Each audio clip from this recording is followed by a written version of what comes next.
يا بني إسرائيل اذكروا نعمتي التي أنعمت عليكم وأوفوا بعهدي أوف بعهدكم وإياي فارهبون وآمنوا بما أنزلت مصدقا لما معكم ولا تكونوا أول كافر به ولا تشتروا بآياتي ثمنا قليلا وإياي فاتقون ولا تلبسوا الحق بالباطل وتكتموا الحق وأنتم تعلمون وأقيموا الصلاة وآتوا الزكاة واركعوا مع الراكعين أتأمرون الناس بالبر وتنسون أنفسكم وأنتم تتلون الكتاب أفلا تعقلون واستعينوا بالصبر والصلاة وإنها لكبيرة إلا على الخاشعين الذين يظنون أنهم ملاقو ربهم وأنهم إليه راجعون۔ اے بنی اسرائیل، میری وہ نعمت یاد کرو جو میں نے تم کو عطا کی تھی، اور تم مجھ سے کیا ہوا عہد پورا کرو تاکہ میں بھی تم سے کیا ہوا عہد پورا کروں، اور تم کسی اور سے نہیں بلکہ صرف مجھی سے ڈرو، اور جو کلام میں نے نازل کیا ہے اس پر ایمان لاؤ، جبکہ وہ اس کتاب یعنی تورات کی تصدیق بھی کر رہا ہے جو تمہارے پاس ہے، اور تم ہی سب سے پہلے اس کے منکر نہ بن جاؤ، اور میری آیتوں کو معمولی سی قیمت لے کر نہ بیچو، اور کسی اور کے بجائے صرف میرا خوف دل میں رکھو، اور حق کو باطل کے ساتھ گڈبڈ نہ کرو، اور نہ حق بات کو چھپاؤ جبکہ اصل حقیقت تم اچھی طرح جانتے ہو، اور نماز قائم کرو اور زکوٰۃ ادا کرو، اور رکوع کرنے والوں کے ساتھ رکوع کرو۔ کیا تم دوسرے لوگوں کو تو نیکی کا حکم دیتے ہو اور خود اپنے آپ کو بھول جاتے ہو، حالانکہ تم کتاب کی تلاوت بھی کرتے ہو؟ کیا تمہیں اتنی بھی سمجھ نہیں؟ اور صبر اور نماز سے مدد حاصل کرو۔ نماز بھاری ضرور معلوم ہوتی ہے، مگر ان لوگوں کو نہیں جو خشوع یعنی دھیان اور عاجزی سے پڑھتے ہیں، جو اس بات کا خیال رکھتے ہیں کہ وہ اپنے پروردگار سے ملنے والے ہیں اور ان کو اسی کی طرف لوٹ کر جانا ہے۔ بنو اسرائیل سے جو طویل خطاب سورہ بقرہ میں کیا گیا ہے، یہ اس کا پہلا حصہ ہے، اور اللہ تبارک و تعالی نے اس حصے میں بنی اسرائیل کو خطاب کرتے ہوئے ان کو ملامت سے زیادہ نصیحت اور مشفقانہ دعوت کا اسلوب اس رکوع میں اختیار فرمایا ہے، اور ان کو پیار محبت سے شفقت کے ساتھ دعوت دی ہے کہ تم اپنی سابق حرکتوں سے باز آ کر اب اللہ تبارک و تعالیٰ کے صحیح معنی میں فرما بردار بنو۔ چنانچہ اس رکوع میں جو میں نے ابھی تلاوت کیا ہے، اس میں اللہ تبارک و تعالیٰ نے ان کو ان کے اوپر کی ہوئی نعمتیں یاد دلا کر مختلف احکام دیے ہیں اور محبت سے دیے ہیں کہ تم ان کو قبول کر لو۔ سب سے فرمایا یا بنی اسرائیل، خطاب کیا کہ اے اسرائیل کے بیٹو۔ جیسا میں پہلے بھی عرض کر چکا ہوں، اسرائیل نام ہے حضرت یعقوب علیہ السلام کا۔ حضرت یعقوب علیہ السلام کے دو نام تھے، ایک یعقوب اور ایک اسرائیل۔ اس میں سے اسرائیل جو ہے، اس لفظ کو یہاں پر استعمال کیا اللہ تعالیٰ نے، حالانکہ خود حضرت اسرائیل علیہ السلام کا نام اللہ تعالیٰ نے دوسری جگہ یعقوب بھی ذکر کیا ہے، وَوَصَّىٰ بِهَا إِبْرَاهِيمُ بَنِيهِ وَيَعْقُوب، وہاں پر یعقوب کا نام لیا ہے۔ لیکن جب بنی اسرائیل سے خطاب فرمایا ہے تو اسرائیل ہی کا لفظ استعمال کیا، اسرائیل ہی کے نام کو باری تعالیٰ نے اس کام کے لیے منتخب فرمایا کہ ان کے حوالے سے بنو اسرائیل سے خطاب کیا جائے۔ اس کی وجہ یہ ہے بظاہر کہ ان دونوں ناموں میں اسرائیل کے نام میں معنویت زیادہ ہے۔ عبرانی زبان کا لفظ ہے، عبرانی زبان میں ایل اللہ کو کہتے ہیں، اور اسرا کے معنی بندے کے ہوتے ہیں، تو اسرائیل کے معنی ہوئے عبداللہ یعنی اللہ کا بندہ، تو اس میں معنویت زیادہ ہے، اور یہ نام اللہ تعالیٰ کی بندگی پر چونکہ دلالت کر رہا ہے اس لیے اس میں محبوبیت کی شان بھی زیادہ ہے۔ تو جب ان کے بیٹوں کو اللہ تعالیٰ نے خطاب فرمایا تو اس نام کے حوالے سے خطاب کر کے اس میں یہ پہلو موجود ہے کہ تم ایک ایسے شخص کے بیٹے ہو جو اللہ کا کامل اور مکمل بندہ تھا، اور اس نے اللہ کے کامل بندگی کا راستہ اختیار کیا تھا، اس لیے یا بنی اسرائیل یا بنی اسرائیل یہ کئی جگہ متعدد جگہ مقامات پر اللہ تعالیٰ نے اسی طرح استعمال کیا۔ حالانکہ ان کو یا بنی یعقوب بھی کہہ سکتے تھے، لیکن یا بنی اسرائیل کہہ کر یہ خطاب کیا، جس میں ایک شفقت کا بھی پہلو ہے اور ساتھ میں اس بات کا بھی کہ تم جس باپ کے بیٹے ہو اس باپ کی بندگی کا کیا مقام تھا اور تمہیں اس بندگی کو اختیار کرنا چاہیے۔ پھر فرمایا کہ اذکروا نعمتی التی انعمت علیکم، تم اس نعمت کو یاد کرو جو میں نے تم کو عطا کی تھی۔ کیا نعمت؟ وہ نعمتیں کچھ تفصیل کے ساتھ آگے اسی صورت میں آنے والی ہیں، کن کن نعمتوں سے اللہ تعالیٰ نے ان کو سرفراز فرمایا تھا، لیکن یہاں صیغہ مفرد کا استعمال ہوا ہے کہ میں نے تم پر جو نعمت دی تھی، یعنی تم کو ایمان عطا فرمایا تھا۔ یہ ایمان ایک ایسی تنہا نعمت ہے کہ جو تمام نعمتوں پر بھاری ہے، کہ موسیٰ علیہ السلام کے اوپر تم ایمان لائے اور موسیٰ علیہ السلام کے تم امتی بنے، تو اس نعمت کو یاد کرو۔ اور اس کے اندر اگرچہ لفظ مفرد کا ہے، دوسری نعمتیں بھی شامل ہو سکتی ہیں جن کی تفصیل اور توضیح آگے اسی صورت میں آنے والی ہے۔ پھر دوسرا حکم یہ دیا کہ وَأَوْفُوا بِعَهْدِي، تم میرے ساتھ کیے ہوئے عہد کو پورا کرو، یعنی تم نے مجھ سے جو عہد کیا تھا اس کو پورا کرو۔ تو کیا ہوگا کہ اوفی بعہدکم، میں نے تم سے جو عہد کیا ہے وہ میں پورا کروں گا اس کے جواب میں۔ تو یہ حکم ہے کہ میرے ساتھ کیے ہوئے عہد کو پورا۔ اس میں خود یہ بات پتہ چل رہی ہے کہ بنی اسرائیل نے اللہ تبارک و تعالیٰ سے کوئی عہد کیا تھا۔ اللہ تبارک و تعالیٰ نے خود قرآن کریم میں بھی ان کے کئی کیے ہوئے معاہدوں کا ذکر کیا ہے جو انہوں نے اللہ تعالیٰ سے کیے تھے۔ مثلا کسی آگے سورہ بقرہ کے اندر آنے والا ہے ایک عہد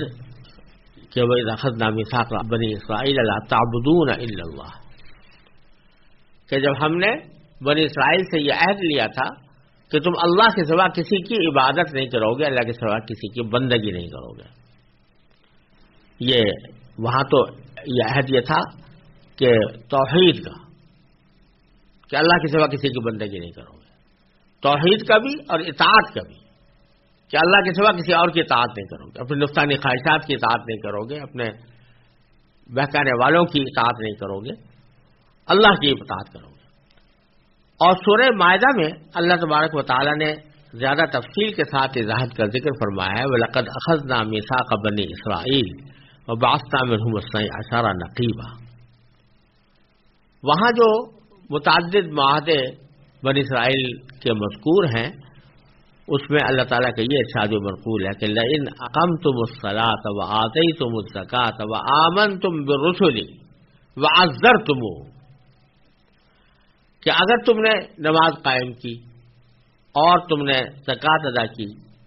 اور میرے رسولوں پر ایمان لائے اور تم نے ان کی تعظیم بھی کی تو پھر تمہارا انجام اچھا ہوگا۔ آگے سورہ مائدہ میں یہ بات فرمائی گئی ہے۔ تو اس معاہدے کا ایک اہم حصہ یہ تھا کہ آمنتم برسلی، میرے جتنے پیغمبر آئیں گے تم سب پر ایمان لاؤ گے اور سب کو سچا سمجھ کر ان کی تعلیمات پر عمل کرو گے. تو اس میں ظاہر ہے کہ سب سے افضل پیغمبر نبی آخر الزماں سرور تو عالم صلی اللہ علیہ وسلم تشریف لانے والے تھے. لہذا ان کی تشریف آوری کے موقع پر ایمان لانا ان کے معاہدے کا ایک حصہ تھا جو انہوں نے اللہ تعالیٰ سے کیا تھا. تو اوفو بعہدی، تم وہ عہد پورا کرو جو تم نے مجھ سے کیا تھا کہ آنے والے ہر نبی پر ایمان لاؤ گے اور اس کے احکام پر عمل کرو گے. اگر یہ ایسا کرو گے تو اوفی بعہدکم، تو میں بھی اپنے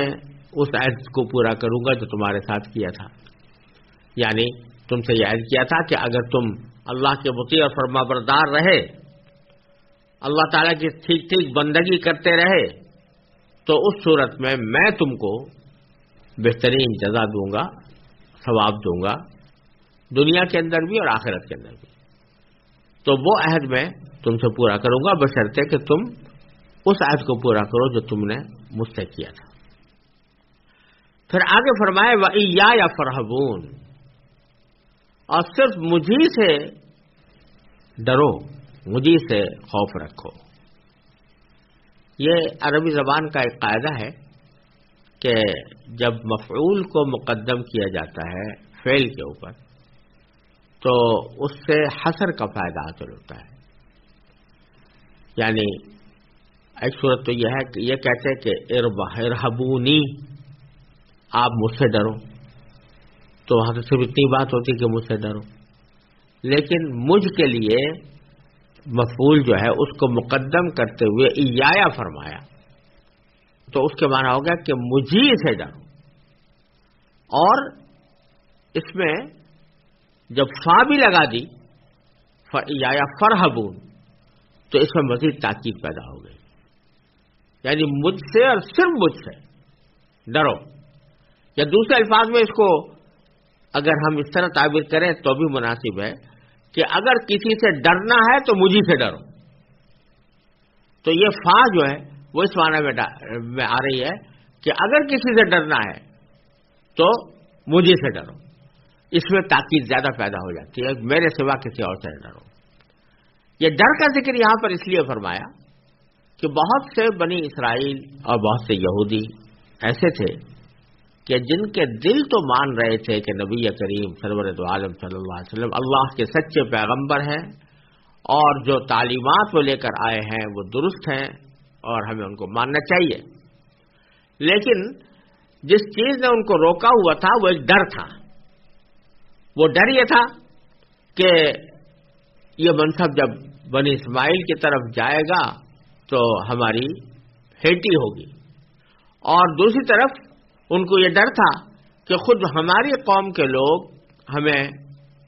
نام رکھیں گے، ہمیں الزام دیں گے، ہمیں بددین کہیں گے،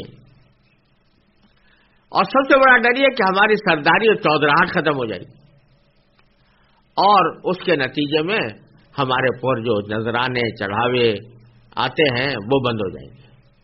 اللہ تبارک و تعالی یہاں پر یہ ارشاد فرما رہے ہیں کہ یہ دنیا کی چند معمولی فوائد، چاہے وہ نذرانوں چڑھاووں ہدیوں اور تحفوں کی شکل میں ہو یا سرداری کی شکل میں ہو، یہ ان کا چھن جانا کوئی ایسی چیز نہیں ہے کہ جس سے انسان ڈرے اور اس کی بنا پر حق سے منہ موڑے. اصل ڈر تو مجھ سے ہونا چاہیے کہ تم مجھ پر ایمان رکھتے ہو، اللہ تعالیٰ پر ایمان رکھتے ہو، اور یہ بھی ایمان رکھتے ہو کہ اللہ تعالیٰ ہر چیز پر قادر ہے. یہ بھی ایمان رکھتے ہو کہ اللہ تبارک و تعالیٰ کا عذاب بڑا سخت ہے.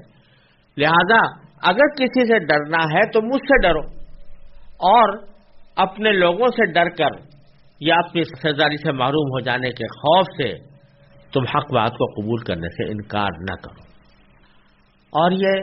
اللہ تبارک و تعالیٰ کے کلام کا ایک انداز ہے کہ جب کسی خاص فریق کو کوئی حکم دیا جاتا ہے تو اگرچہ وہ براہ راست تو اسی فریق سے خطاب ہوتا ہے لیکن حکم عام ہوتا ہے. تو اوفو بعہدی اوفی بعہدکم، یہ اگرچہ یہاں پر خطاب بنی اسرائیل سے ہے لیکن اس میں ساری دنیا سے خطاب بھی ہے اور ہم سے خطاب بھی ہے، جس کا مطلب یہ ہے کہ تم جو عہد کر چکے ہو اللہ تبارک و تعالی سے اس کو پورا کرو. اور اللہ تعالیٰ سے عہد انسان کر چکا ہے، ایک تو اپنا مخلوق ہونے کی بنا پر ایک خاموش عہد کر چکا ہے، خاموش عہد جسے ٹیسٹ ایگریمنٹ جیسے کہتے ہیں، وہ اللہ تبارک و تعالیٰ کے ساتھ کیے ہوئے ہیں کہ میں بندہ ہوں اور وہ میرا خالق ہے، لہٰذا میں اس کے ہر حکم مانوں گا. اور ایمان لا کر اس عہد کو مزید پختہ کر دیا گیا کہ اشہد ان لا الہ الا اللہ اشہد ان محمد رسول اللہ جب کہہ دیا تو یہ عہد اور زیادہ پختہ ہو گیا. تو اس میں ہم لوگ بھی داخل ہیں کہ اللہ تعالیٰ کے ساتھ کیے ہوئے عہد کو پورا کریں. پھر اگلی آیت میں اللہ تبارک و تعالیٰ نے بنی اسرائیل سے خطاب کرتے ہوئے فرمایا وآمنوا بما انزلت، اور میرے ساتھ کیے ہوئے عہد کو پورا کرنے کا ایک لازمی حصہ تقاضا یہ ہے کہ تم ایمان لاؤ اس کتاب پر جو میں نے نازل کی ہے، اس کلام پر جو میں نے نازل کیا ہے، یعنی قرآن جو نبی کریم صلی اللہ علیہ وسلم پر نازل کیا ہے اس پر ایمان لاؤ. یہ تمہارے اس عہد کا حصہ ہے، کیونکہ تم نے اس عہد میں کہا تھا کہ ہم آئندہ آنے والے جتنے بھی پیغمبر ہیں ان پر ایمان لائیں گے. آمنتم برسلی وعزرتموہ، اس میں سورہ مائدہ کے والے میثاق میں اس کا ذکر تھا، لہذا اسی کے مطابق تم ایمان لاؤ اس کلام پر جو میں نے تم پر نازل کیا. پھر فرمایا مصدقا لما معکم، اب یہ اس پر ایمان لانے کی ایک اضافی وجہ بیان فرمائی جا رہی ہے، اور اضافی وجہ یہ ہے کہ یہ کتاب جو ہم نے نازل کی ہے نبی آخر الزماں صلی اللہ علیہ وسلم پر، یہ کوئی ایسی کتاب نہیں ہے جو کوئی ایسی انہونی باتیں کر رہی ہو جو پہلے سے تمہیں معلوم نہ ہو یا جن کو تم پہلے درست نہ سمجھتے ہو. یہ تصدیق کر رہی ہے ان باتوں کی جو تمہارے ساتھ موجود کتاب یعنی تورات میں موجود تھی. کیا معنی کہ قرآن کریم جو اللہ تعالیٰ نے نازل کیا ہے یہ کوئی ایسا قرآن نہیں ہے کہ جو یہ کہتا ہو کہ بھئی تورات کوئی چیز نہیں تھی، انجیل کوئی چیز نہیں تھی، اور پہلے کوئی آسمانی کتاب نازل نہیں ہوئی تھی، یا تورات کی دعوت بنیادی دعوت کچھ اور ہو اور قرآن کی بنیادی دعوت کچھ اور ہو. ایسا نہیں ہے، بلکہ یہ جو تمہارے پاس کتاب موجود ہے تورات، اور جس کو تم مانتے ہو کہ آسمانی کتاب ہے، اس کتاب کے اندر جو باتیں لکھی گئی ہیں قرآن ان میں سے بہت سی باتوں کی تصدیق کر رہا ہے. خاص طور سے یہ بات کہ تورات نے بھی توحید کا حکم دیا، قرآن نے بھی توحید کا حکم دیا. تورات بھی بت پرستی سے منع کرتی ہے، قرآن بھی بت پرستی سے منع کرتا ہے. تورات نے بھی یہ بتایا کہ اللہ تعالیٰ کے پیغمبر اترتے ہیں، اور قرآن بھی کہتا ہے کہ اللہ تعالیٰ کے پیغمبر اترتے ہیں. تورات نے بھی حضرت نوح علیہ السلام سے لے کر حضرت موسیٰ علیہ السلام تک اور ان کے بعد کے انبیاء کرام کے حالات بیان کیے ہیں، اور قرآن نے بھی ان کے وہی حالات بیان فرمائے ہیں. اور اسی طرح تورات میں بھی آخرت کا ذکر ہے، اور قرآن کریم بھی آخرت کو مانتا ہے اور آخرت کی بھلائی کی دعوت دیتا ہے. اور سب سے بڑی بات یہ کہ تورات میں اللہ تبارک و تعالی نے نبی کریم نبی آخر الزماں صلی اللہ علیہ وسلم کی تشریف آوری کی واضح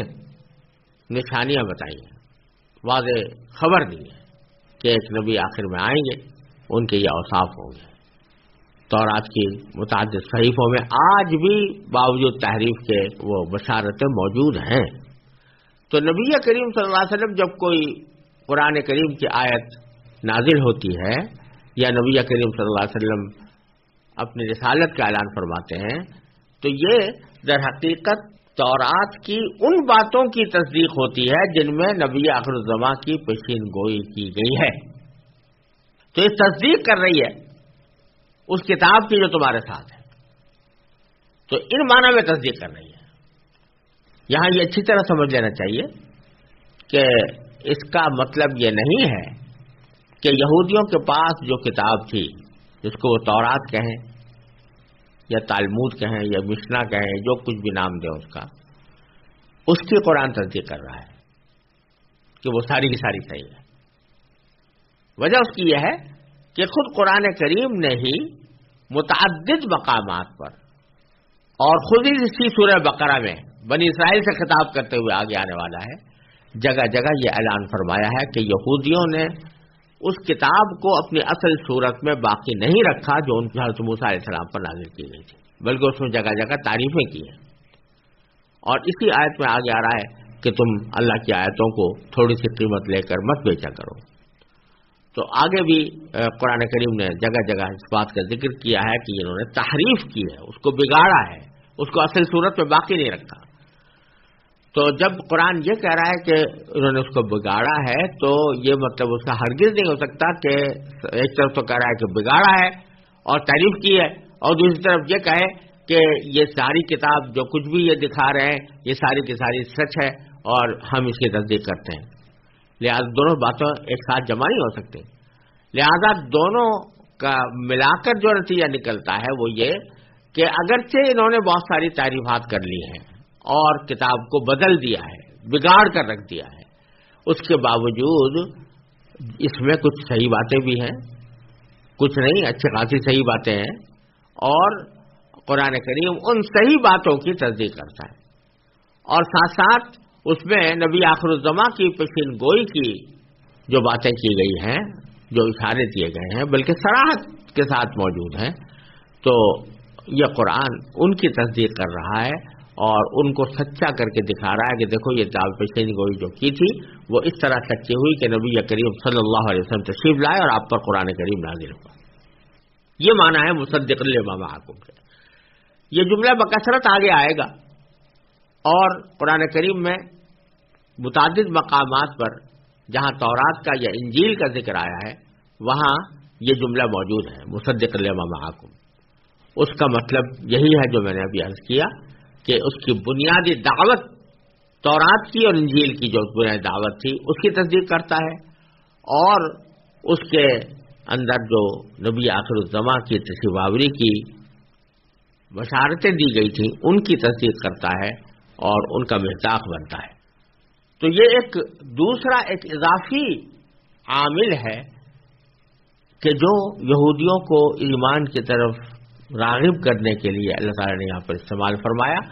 کہ اگر کوئی ایسی کتاب آئی ہوتی جس نے تمہاری آسمانی کتاب کو بالکل ہی سرے سے ریجیکٹ کر دیا ہوتا اور یہ کہہ دیا ہوتا کہ ہم اس کی کوئی بات نہیں مانتے، اور اس کے علاوہ کوئی نئے عقیدے نئی تعلیمات لے کر آتی، تو پھر تو کوئی وجہ تھی کہ تم اس کا انکار کرتے۔ لیکن یہ ایسی کتاب نازل ہوئی ہے کہ جو تمہارے ساتھ موجود کتاب کی یعنی تورات کی تصدیق کر رہی ہے، تو تمہیں اس کے اوپر اور زیادہ ایمان لانا چاہیے۔ آخر میں فرمایا اسی آیت کے دوران، اسی آیت کے حصے میں کہ وَلَا تَكُونُوا أَوَّلَ كَافِرٍ بِهِ، کہ تم اس کے پہلے ہی سب سے پہلے اس کے منکر نہ بن جاؤ۔ سب سے پہلے اس کے منکر نہ بن جاؤ کہ معنی یہ در حقیقت توجہ اس طرف دلائی جا رہی ہے کہ بت پرستوں کے مقابلے میں تم زیادہ اس بات کے حقدار ہو کہ اس قرآن کو قبول کرو، اس لیے کہ تمہارے پاس آسمانی کتابیں موجود ہیں اور تم مانتے ہو کہ اللہ تعالیٰ پیغمبر بھیجتے رہے ہیں، تم مانتے ہو کہ اللہ تعالیٰ کتابیں نازل کرتے رہے ہیں، تم مانتے ہو کہ تورات برحق ہے اور اسی تورات کے اندر نبی آخر الزماں کی پیشین گوئی بھی درست ہے، لہذا تمہیں تو سب سے پہلے آگے بڑھ کر یہ ایمان قبول کرنا چاہیے تھا۔ لیکن ہو یہ رہا ہے کہ بت پرستوں کی تو بہت بڑی تعداد ایمان لا چکی ہے اور تم ابھی تک پیچھے پڑے ہو، تم میں سے بہت کم لوگ ایمان لائے ہیں۔ تو تم گویا عملاً صورتحال یہ پیدا ہو رہی ہے کہ سب سے پہلے انکار کرنے والے تم بن رہے ہو، جبکہ سب سے پہلے انکار کرنے والے بت پرست ہونے چاہیے تھے، لیکن تم سب سے پہلے انکار کرنے والے بن رہے ہو۔ یہ تمہارے لیے بہت ہی بری بات ہے، تو ایسا نہ کرو، اور تم بجائے سب سے پہلے کافر بننے کے سب سے پہلے مسلم بنو اور اس ایمان کی تصدیق کرو، اس قرآن کریم کی تصدیق کرو۔ پھر فرمایا وَلَا تَشْتَرُوا بِآيَاتِي ثَمَنًا قَلِيلًا، اور میری آیتوں کو تھوڑی سی قیمت لے کر مت بیچا کرو۔ بیچنے سے مراد در حقیقت یہ ہے یہاں پر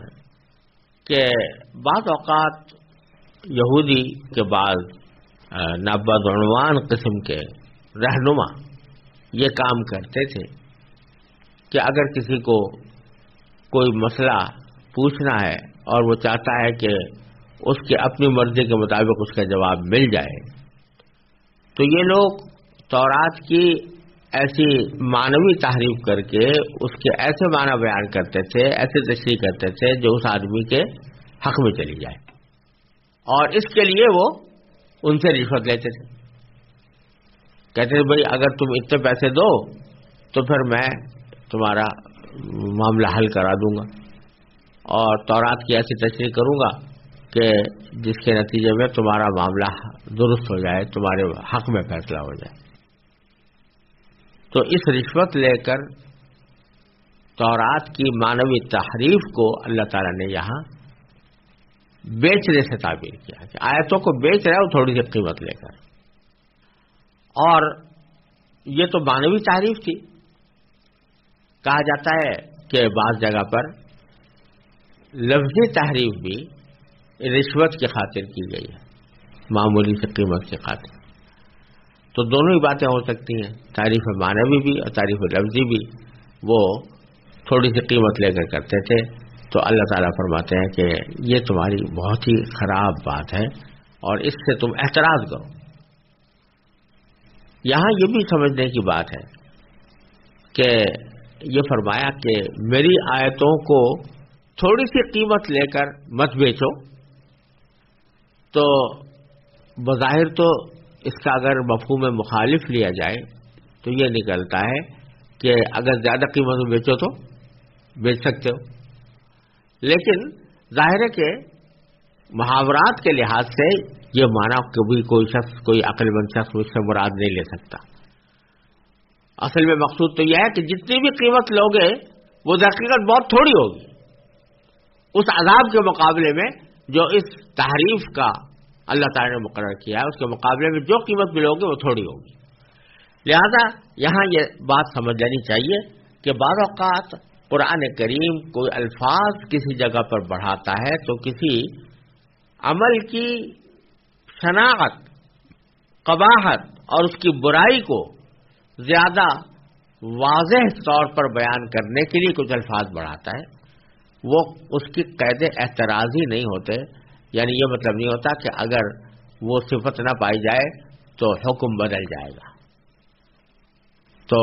یہ بھی اسی میں سے ہے، لا تشتروا بآیاتی ثمنا قلیلا، میری آیتوں کو تھوڑی سی قیمت لے کر نہ بیچو۔ یہ بالکل ایسا ہی ہے جیسے دوسری جگہ فرمایا یا ایھا الذین آمنوا لا تأکلوا الربا اضعافا مضاعفا، کیا ایمان والو تم سود نہ کھاؤ دو چند کر کے یا دگنا چوگنا کر کے مت کھاؤ۔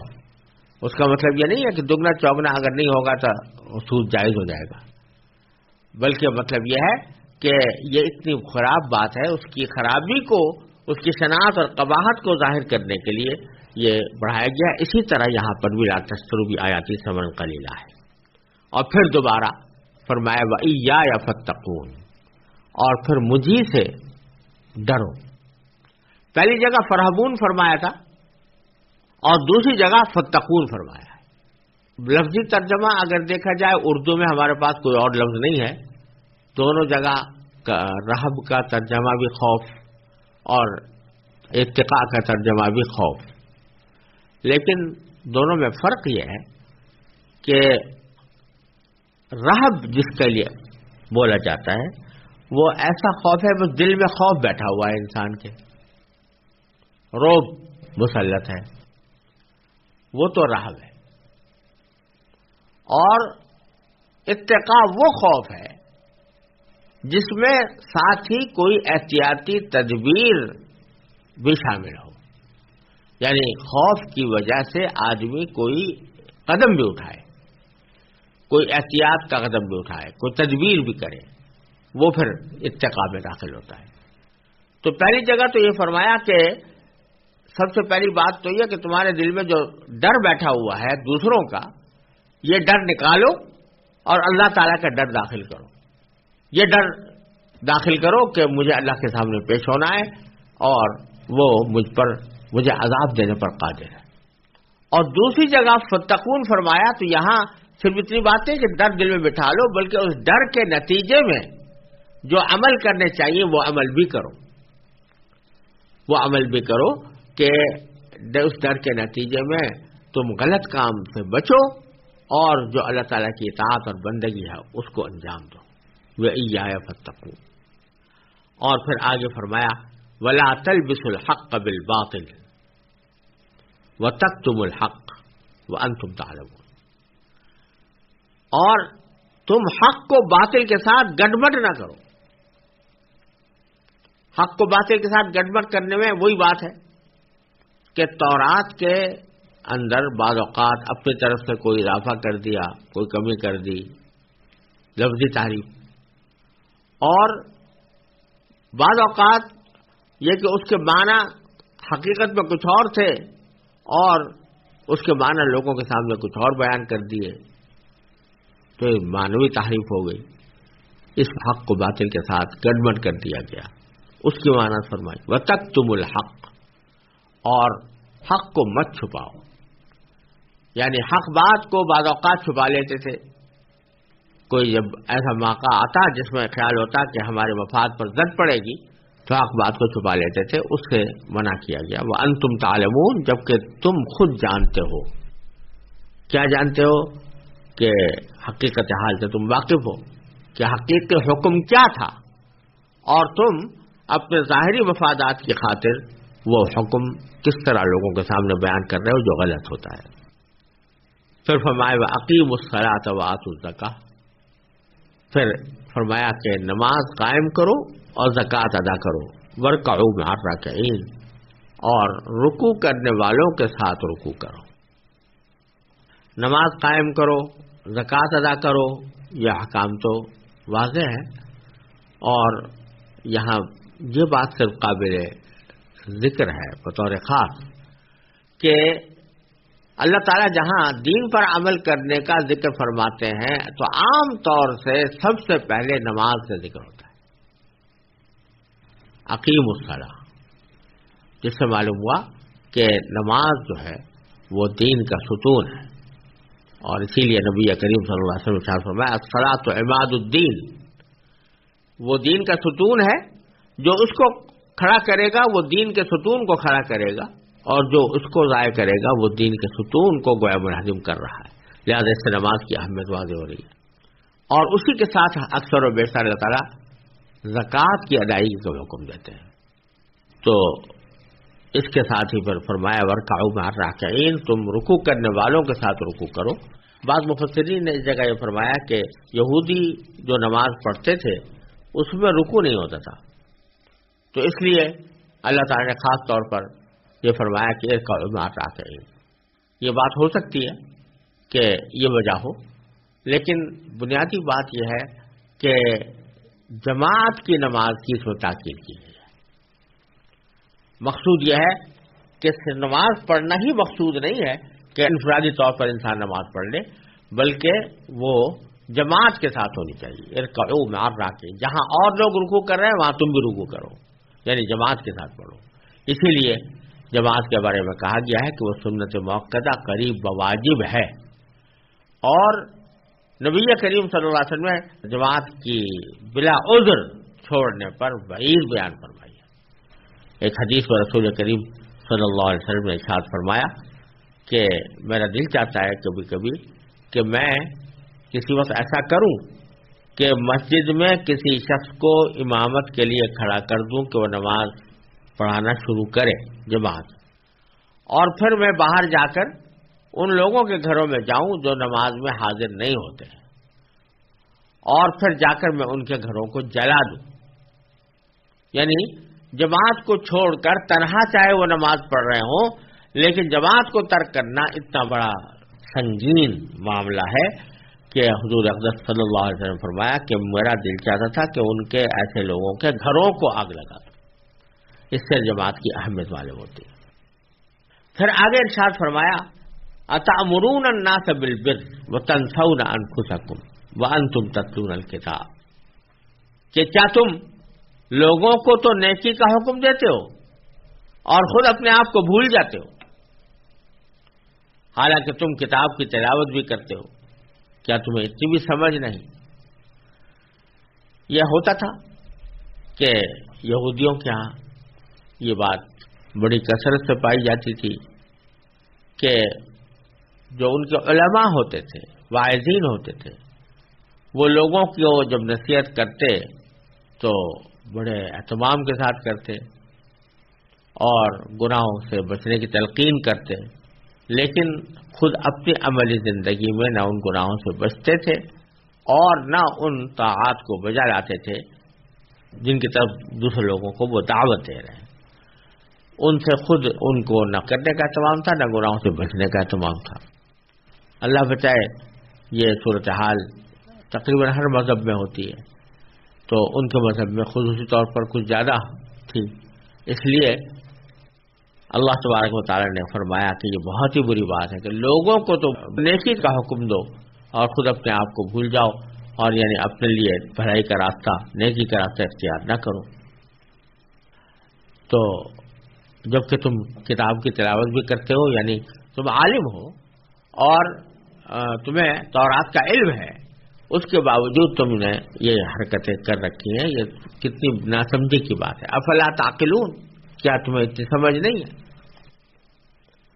یہاں بھی میں وہی بات عرض کروں گا کہ اگرچہ خطاب تو یہ براہ راست بنی اسرائیل کو ہو رہا ہے، لیکن اپنے عموم کے لحاظ سے اس میں سب داخل ہے۔ ہر وہ شخص داخل ہے جو دوسروں کو تو نصیحت کرے اور خود اس نصیحت پر کاربند نہ ہو۔ یہاں یہ بات بھی عرض کر دوں کہ یہ لوگوں میں مشہور یہ ہے کہ جو شخص خود بے عمل ہو وہ دوسروں کو نصیحت نہ کرے، یہ بات صحیح نہیں ہے، بلکہ صحیح بات یہ ہے کہ جو شخص نصیحت کرتا ہے اسے عمل ضرور کرنا چاہیے۔ یعنی ملامت اس کی نصیحت پر نہیں ہے، ملامت اس کے عمل نہ کرنے پر ہے۔ لہذا اس کا مطلب یہ ہے کہ جب کوئی شخص دوسروں کو دعوت دے رہا ہے، اچھے کام کی طرف دعوت دے رہا ہے، تو دعوت دینا تو برحق ہے اور اس کو انشاءاللہ اس پر اجر و ثواب بھی اس کو ملے گا، لیکن اس کے بعد جب وہ اپنے آپ کو بھول جاتا ہے، یعنی خود اپنے طور پر اپنی زندگی میں اس پر عمل نہیں کرتا، تو یہ ہے خرابی کی بات اور یہ ہے گناہ کا کام، تو اس کا گناہ زیادہ بڑھ جاتا ہے۔ ایک آدمی ہے جو کوئی مبلغ نہیں ہے، داعی نہیں ہے، کوئی پیشوا نہیں ہے، کوئی مقتدی نہیں ہے، کوئی دینی رہبر نہیں ہے، اور وہ کوئی غلطی کرتا ہے تو گناہ تو اس کو بھی ہے، لیکن ایک شخص پیشوا ہے، دینی رہنما ہے، مبلغ ہے، داعی ہے، لوگ اس کو اپنا بڑا سمجھتے ہیں، دینی اعتبار سے اس کی عزت و توقیر کرتے ہیں، وہ اگر ان باتوں کی خلاف ورزی کرے کہ جو دوسروں کو جس سے وہ روک رہا ہے، تو یہ بڑی خطرناک بات ہے اور اس کا گناہ بہت زیادہ ہے۔ اور اس واسطے پیغمبر نے فرمایا کہ ما اريد ان اخالفكم الى ما انهاكم عنه، کہ میں ایسا نہیں چاہتا کہ جس چیز سے میں تمہیں روک رہا ہوں تمہارے جانے کے بعد تمہارے پیچھے میں وہ خود وہ کام کرنا شروع کر دوں۔ تو پیغمبر اس سے اعتراض کرتے ہیں۔ یہاں اللہ تبارک و تعالیٰ نے یہودیوں کے واسطے سے ہم سب کو متنبہ فرما دیا ہے کہ یہ کام کرنا بہت بری بات ہے کہ لوگوں کو تو نیکی کی تلقین کی جائے اور انسان خود اس سے محروم رہے۔ پھر آگے اللہ تبارک و تعالیٰ نے بڑے مشفقانہ انداز میں اس تمام کاموں کو آسان کرنے کی تدبیر بتائی۔ یہ جتنے باتوں کا حکم دیا گیا ان یہودیوں کو، تو ان میں سچی بات تو یہ ہے کہ جو آدمی ایک پرانے مذہب پر جمع ہوا ہو اور اس میں اس کو ایک مقام حاصل ہو چکا ہو، سرداری مل چکی ہو، اس کی وجہ سے اس کی آمدنی ہو رہی ہو، اس کو ایک دم سے چھوڑ دینا اور دوسرے مذہب کو اختیار کر لینا اور اس دوسرے مذہب کے احکام پر ایک ایک کر کے عمل کرنا، یہ نفس پر شاق تو بہت ہوتا ہے، اور اس کام کے لیے آدمی کو اپنی بہت قربانی دینی پڑتی ہے، جذبات کی قربانی دینی پڑتی ہے، بعض اوقات مالی مفادات کی قربانی دینی پڑتی ہے، بعض اوقات اعزاء اقارب کی دوستیوں کی قربانی دینی پڑتی ہے، تو اس لیے مشکل تو تھا یہ کام۔ تو اللہ تبارک و تعالیٰ فرما رہے ہیں کہ ٹھیک ہے مشکل تو ہے، لیکن دو چیزوں سے مدد لو، وَاسْتَعِینُوا بِالصَّبْرِ وَالصَّلَاةِ، مدد لو صبر سے اور نماز سے۔ کیا معنی؟ کہ جب تمہیں بہت مشکل لگ رہی ہے کہ میں اپنے اس پرانے طرز عمل کو کیسے چھوڑوں، اور مجھے اس میں بڑی مشقت معلوم ہو رہی ہے، میرے مفادات کا نقصان ہو رہا ہے، تو اس وقت میں دو چیزوں کا تصور کروں۔ ایک یہ کہ صبر کروں۔ صبر کے معنی ہوتے ہیں کہ ناگوار بات کو برداشت کرنا۔ اشارہ اس طرف ہے کہ صبر تو انسان کو کہیں نہ کہیں دنیا میں کرنا ہی پڑتا ہے، کیونکہ دنیا کا کوئی انسان ایسا نہیں ہے جس کی ہر خواہش پوری ہو جاتی ہو،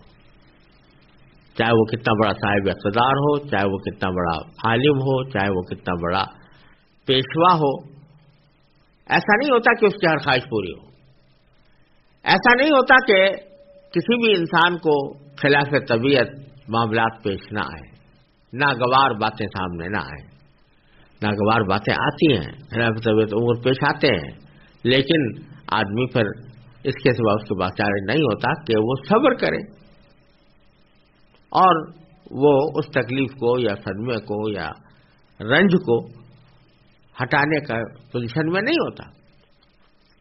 تو اللہ تبارک و تعالیٰ فرما رہے ہیں جس طرح اس جگہ پر صبر کرتے ہو، تو یہاں دین کی خاطر، اللہ تعالیٰ کی رضا کی خاطر صبر سے کام لو، اور اپنے دنیاوی مفادات کو قربان کرو اللہ کے لیے۔ اس سے صبر سے، یعنی جب تم تصور کرو گے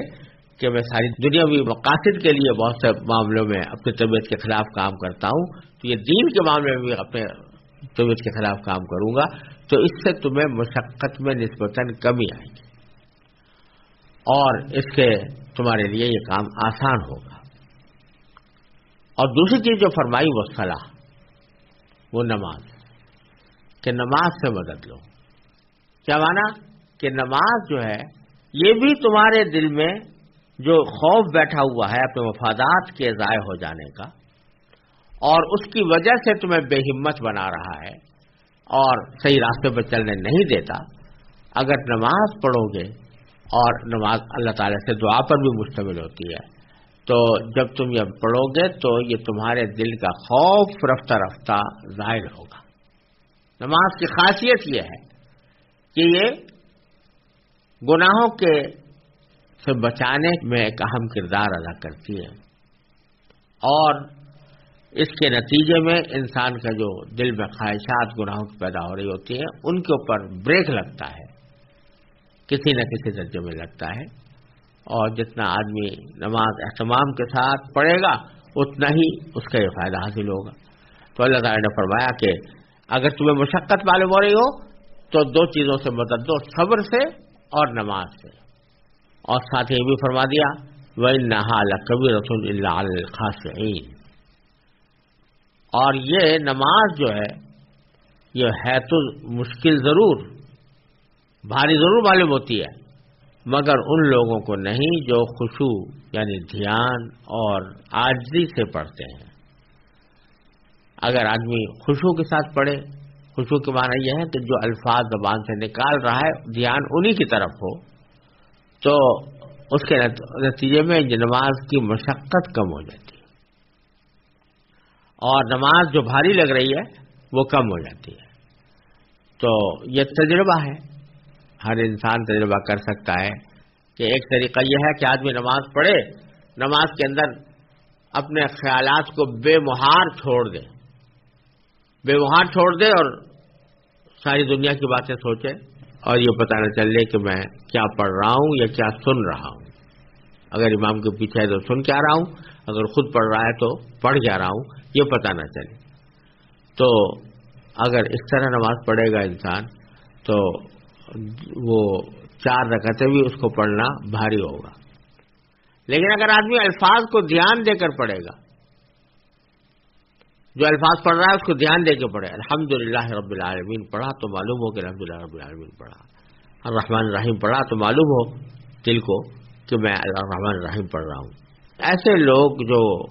اس طرح خشوع کے ساتھ نماز پڑھتے ہیں، نماز ان کے لیے بھاری نہیں ہوتی، وہ آسان ہو جاتی ہے، ہلکی ہو جاتی ہے. اور یہ وہ لوگ ہیں الذین یظنون انہم ملاقو ربہم، کہ وہ اس بات کی پر یقین رکھتے ہیں، اس بات پر ایمان رکھتے ہیں کہ وہ کسی دن اپنے پروردگار سے جا کر ملنے والے ہیں، اور وانہم الیہ راجعون، اور اس بات پر وہ یقین رکھتے ہیں کہ اللہ تعالیٰ کی طرف وہ لوٹ کر جانے والے ہیں. تو ایسے لوگ جب نماز پڑھتے ہیں تو وہ نماز ان کو دین پر چلنے کا راستہ آسان کر دیتی ہے ان کے لیے، اور اس صورت میں جو حکم پیچھے دیے گئے ہیں ان حکموں پر بھی عمل کرنا تمہارے لیے آسان ہو جائے گا. یہ ہے خلاصہ اس رکوع کا کہ جس میں اللہ تبارک و تعالیٰ نے یہودیوں کو، بنی اسرائیل کو ایمان لانے کی دعوت دی ہے، اور دعوت ناصحانہ اور مشفقانہ انداز کی ہے. یہاں ملامت کرنا پیش نظر نہیں ہے.